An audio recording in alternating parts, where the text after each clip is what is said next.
Well, welcome everyone. Your presence here today is a gift to all of us. The Prelude music this morning is an arrangement of an old Christmas carol, and I'm sure you'll recognize it. It was written and arranged for organ, but our grand piano will do it justice.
Heard some of you singing along, so you knew what it was. Good job.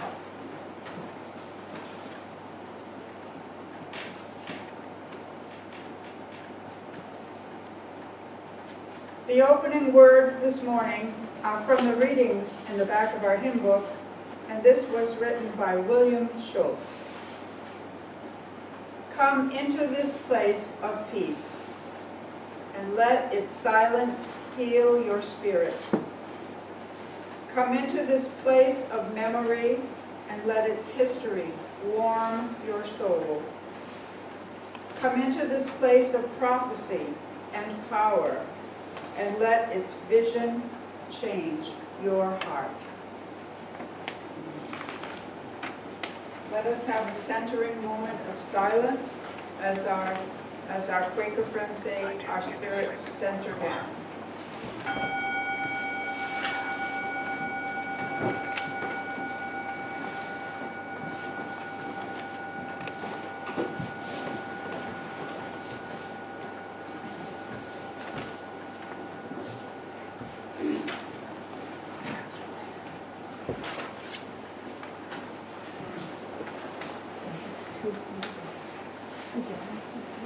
Steve, would you like our chalice, please, this morning.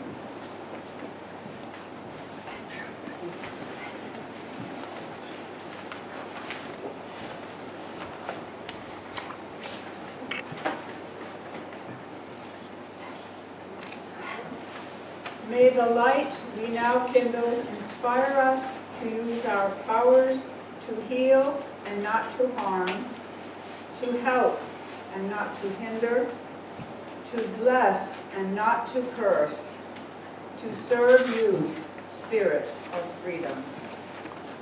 And these words are from the Passover Haggadah. And the Haggadah is a special book that's read at Passover time. Our opening hymn this morning is number 131. I think we've sung it once before, but it has a good combination of words for folks that are in a pledge drive and thinking about peace. Number 131, and please stand if you wish, or remain seated.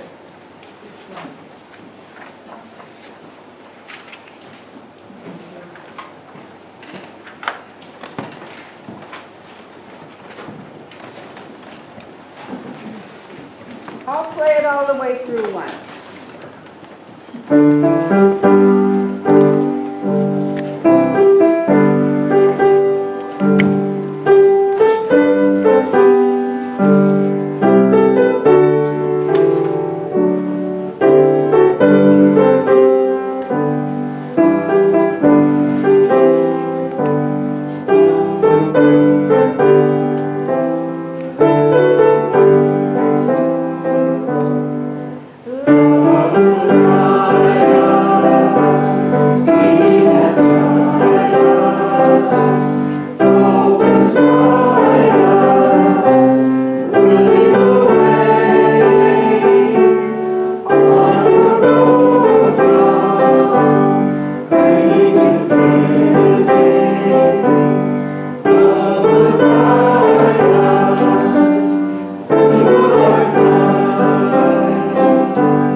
Okay. Now we come to our weekly pledge report. Dave and Matt, I will turn it over to you.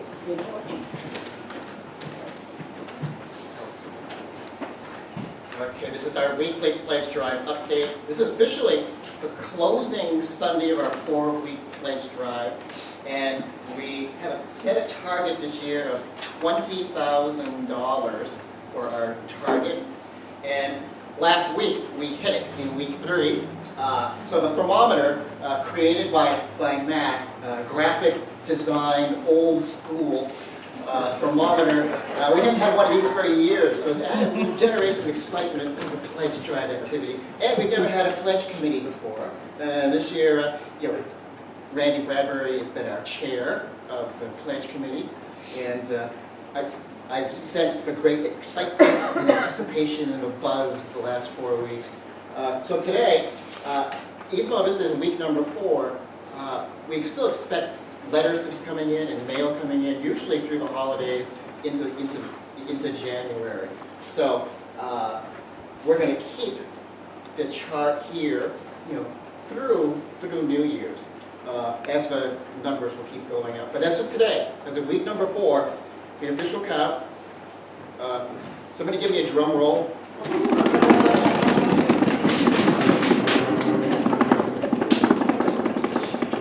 How long? I'm trying to find it.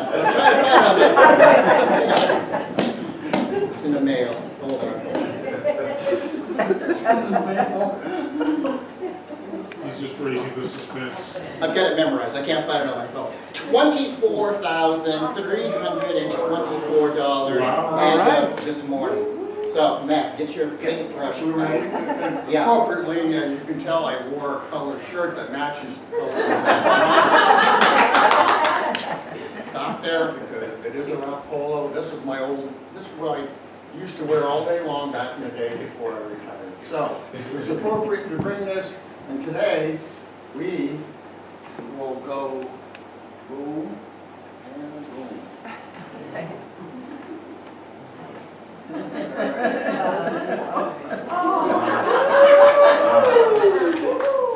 And that leaves us still additional room as to the pledges side, and letters letters hung up above the right. continue to come in. And we're also asking our artists in the group to start embellishing. Feel free to add some sparkles or some fireworks or some celebratory. We're going to have some fun with this chart before we dispose of it in 2025. And again, we do have a few pledge premiums that we've been using this year in the pledge drive. For anyone give a $100 pledge or more, qualify for a premium gift, a Cup Cafe Eclipse 2024 t-shirt, or one of our travel mugs, merchandise, also from the Eclipse in 2024. So you get a choice of one or the other as a pledge. Okay, Dan, that was fun. Thank you, thank you.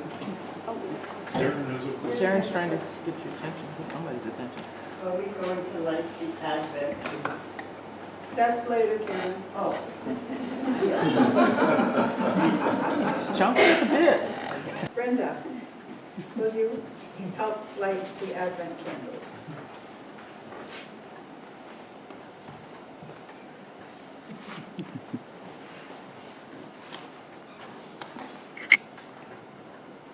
We will relight the first candle, A Meaning of Life.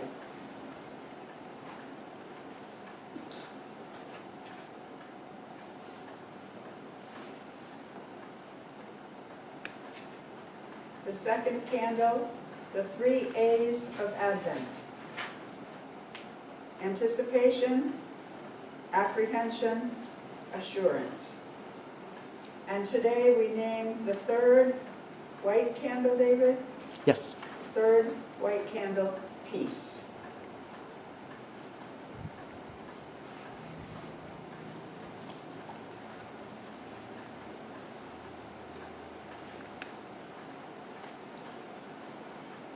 Thank you, Brenda. I invite you to turn in the back of your hymnals to reading number 589. Reading number 589.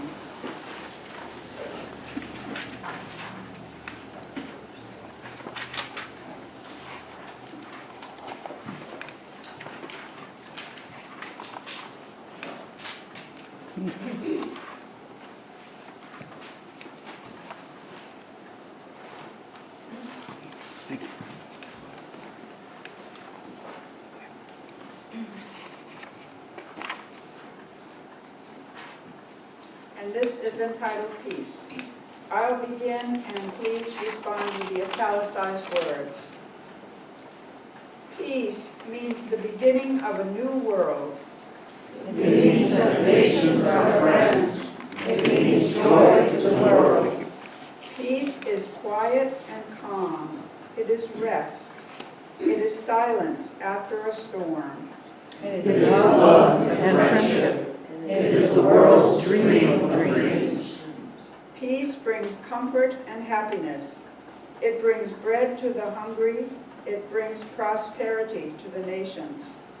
It means the strong respect the weak, the great respect the small, the many respect the few. It is like spring after winter. It brings sunshine into the world.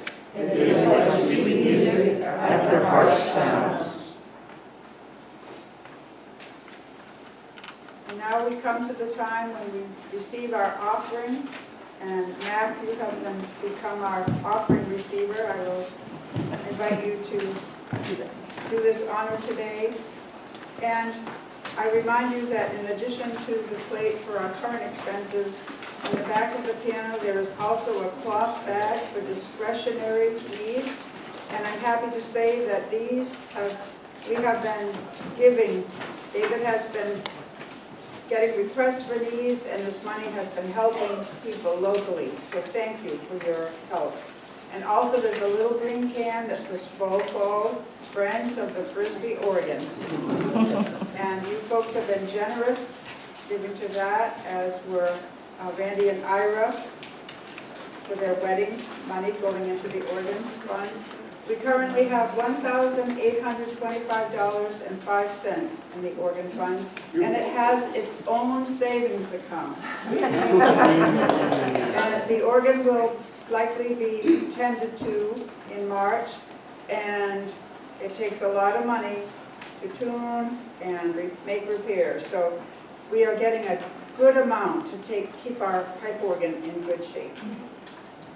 May all the giving we do, our financial gifts, the gifts we bring today or next week, all the giving we do with acts of service, may all of our giving be blessed.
With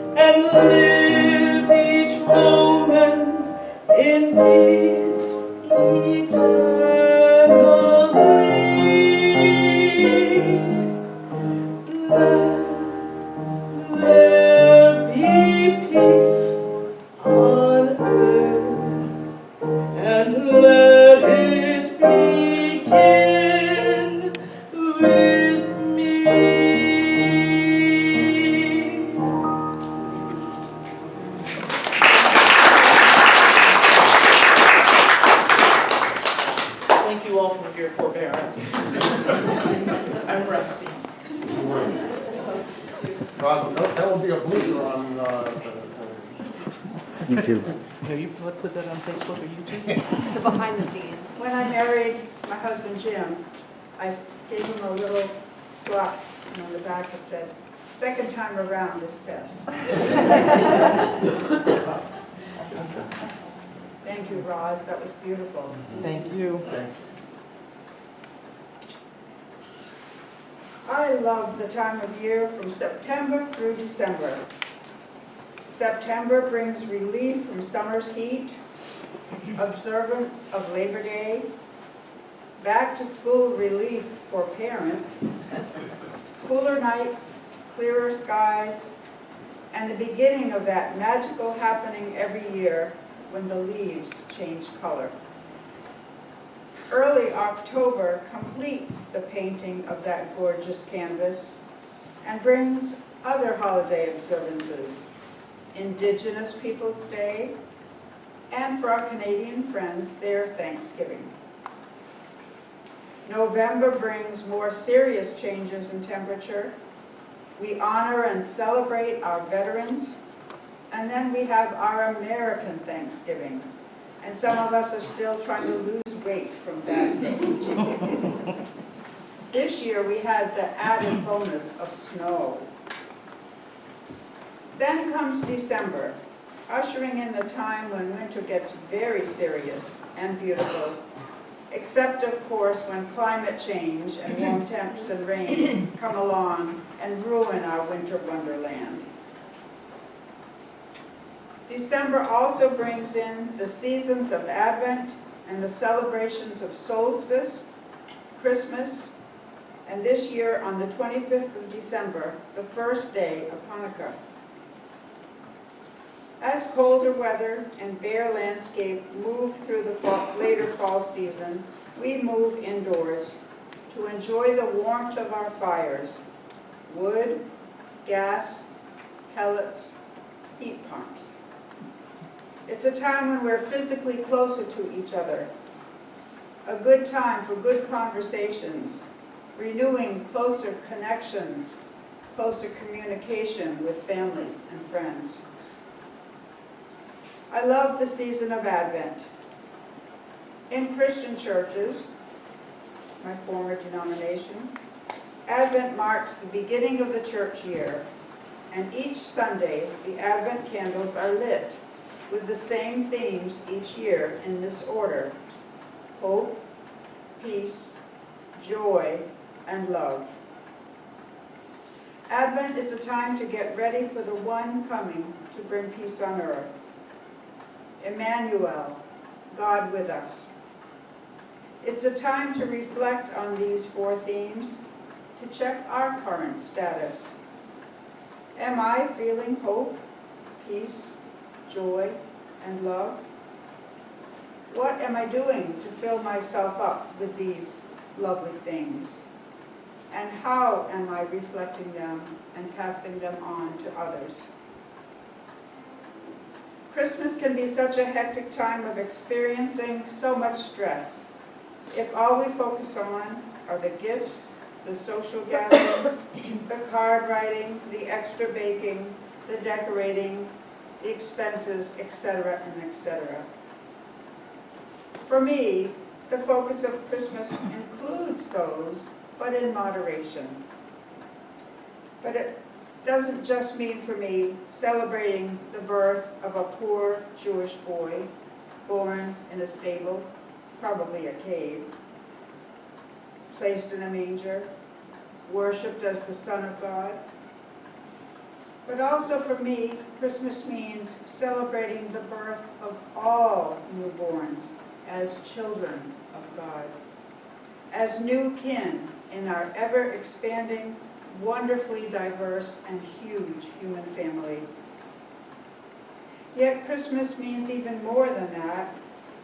For me, it's also a time to celebrate the miracle of the rebirth of the child within me, a rebirth of innocence, wonder, delight, joy, and trusting in other people again. And I pray that it means that for you too. So technically, today would be Joy Sunday in some churches. But let's back up a week and focus today on peace. If we look up the peace in Roget's Thesaurus, we find these meanings: harmony, agreement, reconciliation. These are necessary for world peace, but they also add to our thoughts and descriptions of inner peace. And we might consider inner peace to be most important. Roget lists these meanings and descriptions for inner peace: calmness, serenity, tranquility, contentment. Inner peace describes how we're feeling. When we have inner peace, we feel secure, comfortable, loved. We feel that we have a purpose, a reason to be needed, and this brings us a sense of fulfillment. Blessed by inner peace, we can embrace the serenity prayer as a way to live. God, grant me the serenity to accept the things I cannot change, the courage to change the things I can, and the wisdom to know the difference. Control freaks have a hard time with the serenity prayer. I know, because I was once married to one. To help us understand more fully what peace is, specifically inner peace, let's explore what peace is not. The antonyms or opposites of peace, according to Roget, are conflict, war, hostilities, referring to world peace. And referring to inner peace, the opposites are turmoil, agitation, disorder, chaos. I'll repeat those: turmoil, agitation, disorder, chaos. Just saying those words brings our mood down, doesn't it? I can feel my heart beating a little harder, and I think my fight or flight response is kicking in. Negative words and thoughts cause us to worry. My mother was a warrior, not a warrior, but a warrior. We kids used to tease her that she was most happy when she had a lot to worry about. And her worries were always about us kids or other family members. And I think the reason this made her happy was because she was also a peacemaker. And she could help fix our relationships. Let's talk about worry. One of my favorite scriptures is from the New Testament, from Paul's letter to the Philippians. And if you have to know chapter and verse, it's chapter 4, verses 6 to 7, where he says, "Don't worry about anything, but in everything, by prayer and thanksgiving, by prayer and supplication, with thanksgiving, let your requests be known to God. And the peace of God, which surpasses all understanding, will keep your hearts and minds in Christ Jesus." And I would add, will keep your hearts and minds in perfect love. So, we had an election recently. For some people, the results brought relief, believing that all their problems, mostly to do with money and job security, will be fixed. But for many others, this election has brought fear, dread, and a whole lot of other negative feelings, emotions, and thoughts that may be inappropriate to express here in church. And so we worry, and because we worry, we suffer. My dad was not a worrier. He used to remind us kids, and my mother, that statistically 98% of what we worry about never happens, and worry prevents us from doing and enjoying all we could be doing and enjoying in the meantime. So many folks are wallowing in worry at this time.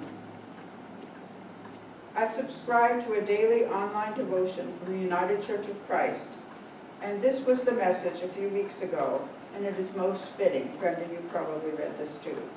It was written by Reverend Matt Laney, entitled Disaster Baiting. He begins, quote, Jesus said, "Can any of you, by worrying, add a single hour to your span of life?" And he goes on to say, "In my experience, worry is future-oriented. Because the future is always out of reach, we are free to concoct as many catastrophes as we can imagine. But how often does reality measure up to our doomsday scenarios? Almost never. Worrying is addictive. Worry is a form of fear that releases juicy doses of adrenaline into our bloodstream. Those who enjoy extreme sports, horror films, and risky activities might be doping on adrenaline. Disaster baiting is a rush. Compared to other drugs, adrenaline might appear harmless, but I'm not so sure. The lesson of January 6, 2021, or the hysteria over fabricated threats such as critical race theory, testify to the dangerous power of repeated doping on fear and anger. Jesus said, "Don't worry." I have a feeling he said it a lot, because learning to love and allowing love to rise above our worries and fears is the purpose of this life. That's our only job. No matter what life throws at us, no matter how crappy things get, no matter if the country falls apart, we keep showing up with love. That's it. Jesus revealed what a life of love looks like in an anxious, fear-filled world, which is why any form of Christianity based on worry, fear, and disaster baiting is anti-Christ, and I would add, is anti-love. Unquote, Reverend Laney. Wow, that says a lot, doesn't it? We all fear the unknown, and sometimes we even choose to remain in an unhappy or unhealthy or dangerous but familiar present, rather than taking the risk to make whatever changes are necessary to move us into a happier, healthier, safer, and ultimately more peaceful future. We all struggle with our own issues, our own demons, bad habits, bad attitudes. We're all stuck in our own individual prisons of disaster baiting. We think, well, that's how it is with me. I can't change, I am who I am.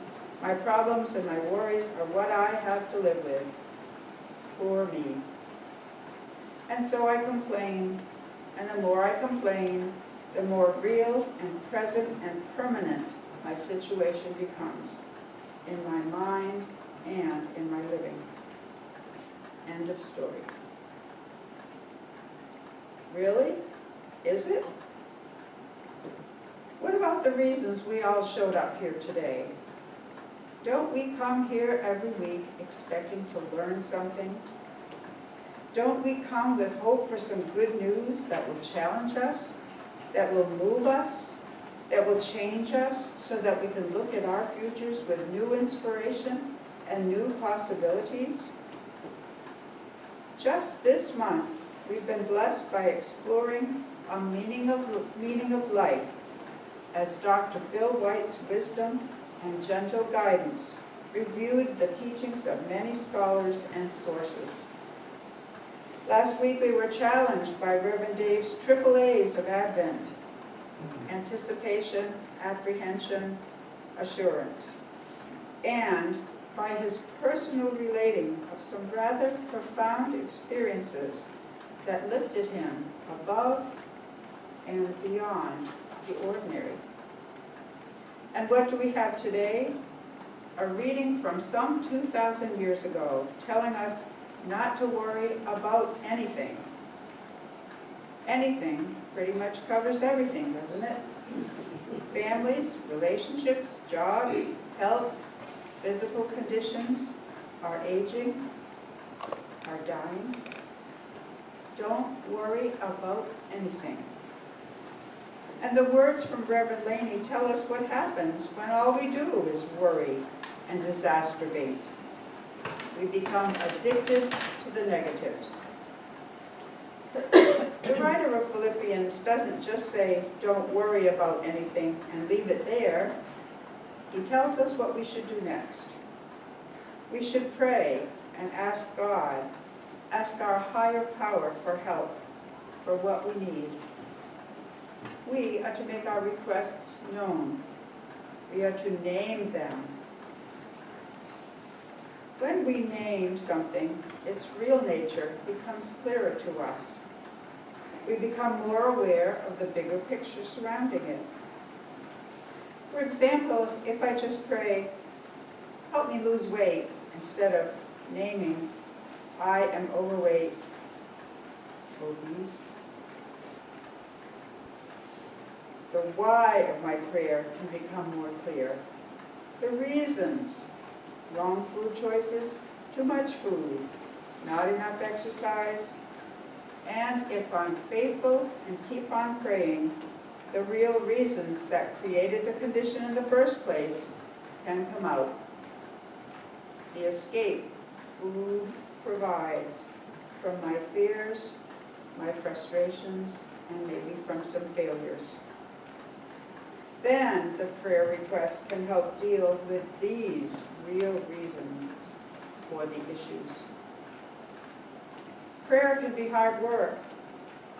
Somewhere in the Bible, someone said, pray always.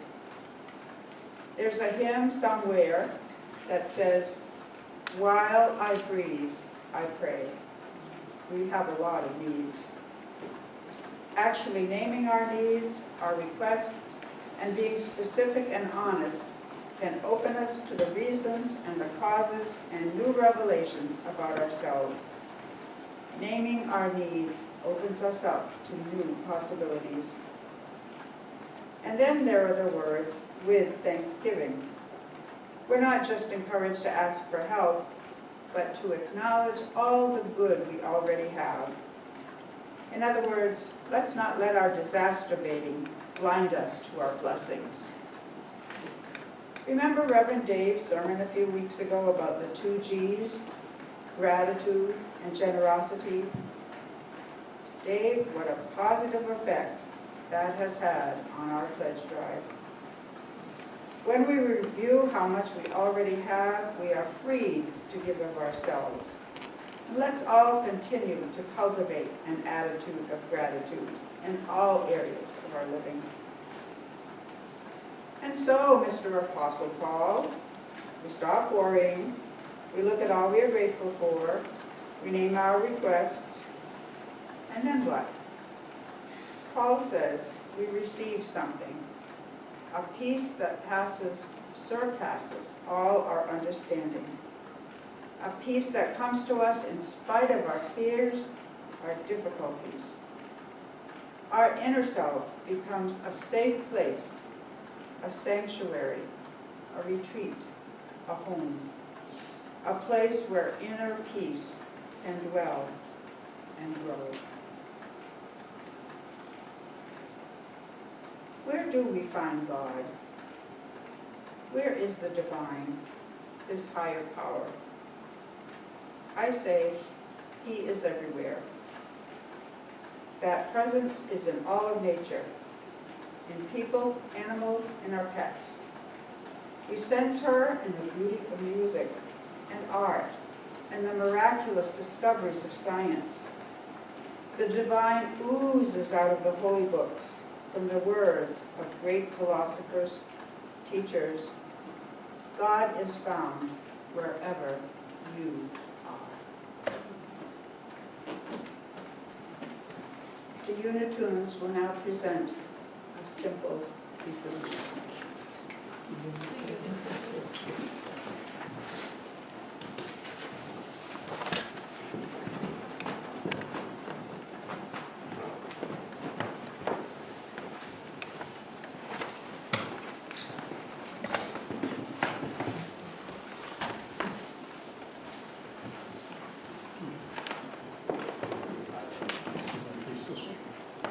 Face this one. Face this one.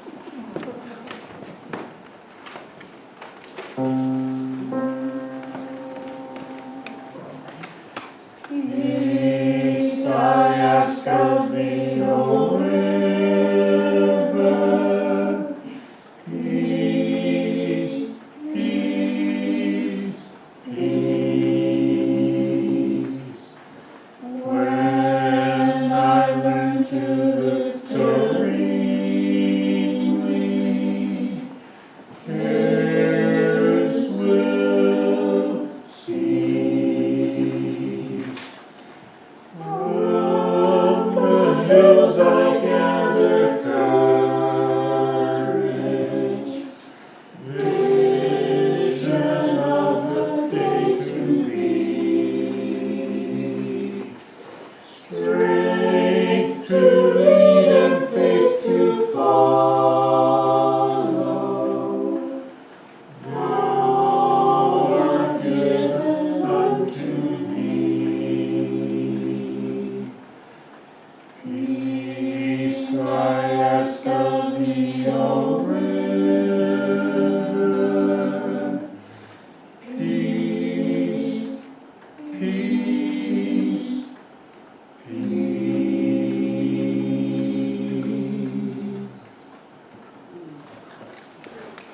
Amen. And blessed be.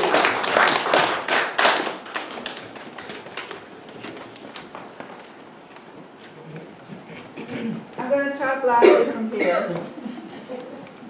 A Unitarian minister named Edmund Sears suffered from a debilitating disease and a deep depression. He was also very concerned about the results of the American-Mexican War and the social situation in America, especially slavery. In the year 1849, as he was recovering from his illness, he wrote the words to this familiar hymn, "It Came Upon the Midnight Clear." Please turn to page 244 in your hymn books, and you are welcome to stand or remain seated as we sing it together.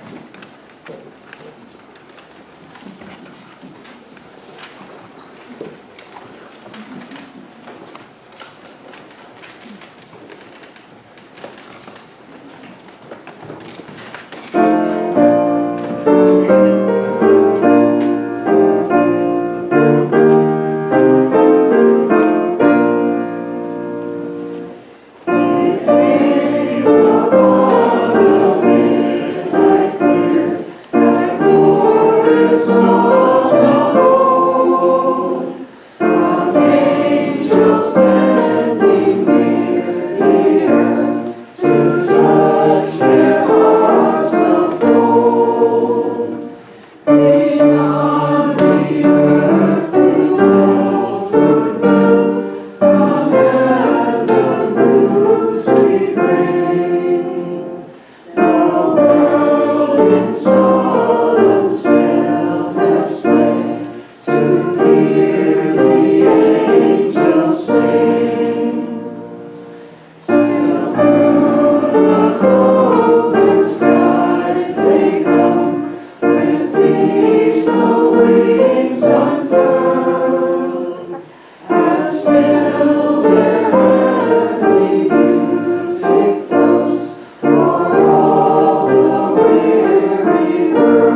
angel is a messenger of good news.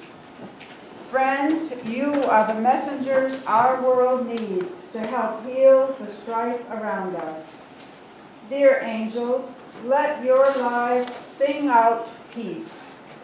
Be the chalice, be the light, be the love. Amen. Now eat and decorate.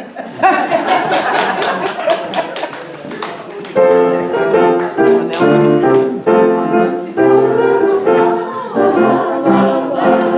Okay, we have some announcements.